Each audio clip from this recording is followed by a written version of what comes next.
aad baan idin salaamaya nin ka mid ah professorada Soomaalida waliba dadka sida wanaagsan wax u bartay oo aan aad ugu xidhnaan jiray aad u ixtiraami jiray ayaa xilliyada ka mid ah kalsoonidii ayaan kala noqday isagaana sabab u ahaa habeenada ka mid ah kulan uu ka hadlayay ayaa wuxuu ku soo daray marka ay fariimaha u soo dirayaan dadka jaamacadaha wadankii haysta ama madaxda jaamacadaha wadankii in ay qoraalada ay u soo dirayaan fariimaha ay u soo diraan inay af Soomaali ugu soo qoraan taasoo aad u necbaystay isagoo aad u jecelaystay inay fiicnaan lahayd in ugu soo qoraan af Ingiriisi markaas waxaan isweydiiyay isagoo markuu hadlay af Soomaali buu ku hadlaya ma waxa uu ilaaway inuu qoraalka af Soomaaliga akhriyo mise wuxuu quursanayaa af Soomaaliga waxa ii soo baxday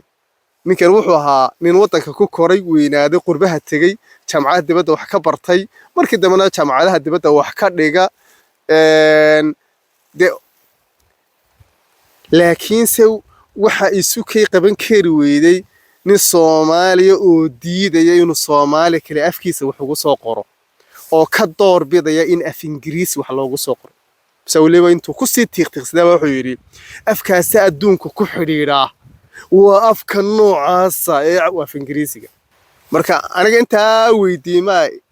dhex qaadaya ninkani ila afku waa qalab waa xambaara afku ama aqoon buu xambaara ama xadaarad buu xambaara ama taariikh buu xambaara ama suugaan buu xambaara ma waxa doonto afku waxad geliso buu xambaaraya meeshiisaan isdhigo markaas waxaan yiri hadii uu professor kale oo Soomaali u af Soomaali heer sare wax ugu soo qoro soo dareenkayga noqon lahaa marka ninka maalintii baan dib eegis ku sameeyay soo ninka waxaan ku wirday ninka show wada qaadatay uuna iskamaad baandhayn dib eegis kuma samayn aqoontiisa yani aqoontiisi iyo halku ii taagnaa iyo waxaan isbarbar dhigay ninkaniba sidoo afkiisii iyo wixiisii sidoo uga cararay uga xanaaqay dad professor sheeganay marka waxaan siri wuxuu waxay ugu qiimeysantay af Ingiriisi miya dadku waxay mudan yihiin in la ixtiraamo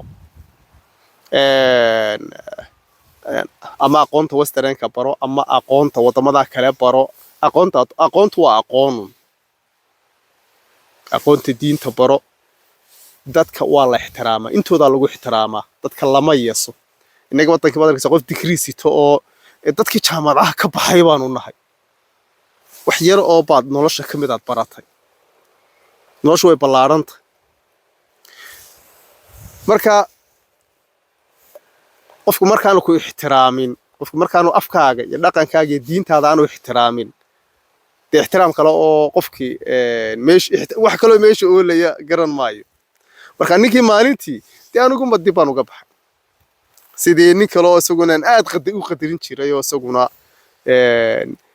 buug badan af Ingiriisi iyo qoray oo isaguna adduunka kale aad u galay ba maalin waxbaan uga baahda marka garabka qabtay si kalgacal iyo dadnimo ku jirto marka gabadh cadaan buu la hadlay sayidsiga war waxaan dadku bay soo dhaxgelayaan hal mar ba intaanigana sida wax la dhaxgalo mareero subhanaka ya cadi war maxaad samaysay sugadeer dadku baad soo dhaxgashaan dadku baad jiidhaane halkaas sidii ya ala yani wax yaro halkaasaan iskuusay markaas waxaan rabay inaan weydiiyo waqtigiisa si fursad u helayo inaan waraysi ka qaado xitaa markii dama warcelintii siin doona macnaba iimay sameeyeen waayo ninkiiba hal mar uunba waxa la isweydiiyay yes anigu isagoo qof la hadlaya waxa hedina suga halka intuu hadlay laakiin say waxa iga batay aniga yani qofkana sitay marka waxaan ilaawayna sugo waan garabkaan qabsaday si kalgacal ku jiro war waxaan marka tii hore marka uu noqdo aad bay u mudan tahay qofku inuu dadka dhaqankooda iyo afkooda iyo aqoontooda iyo xadaaradooda iyo jiritaanka inuu qofku ixtiraamo oo aad baan salaamaya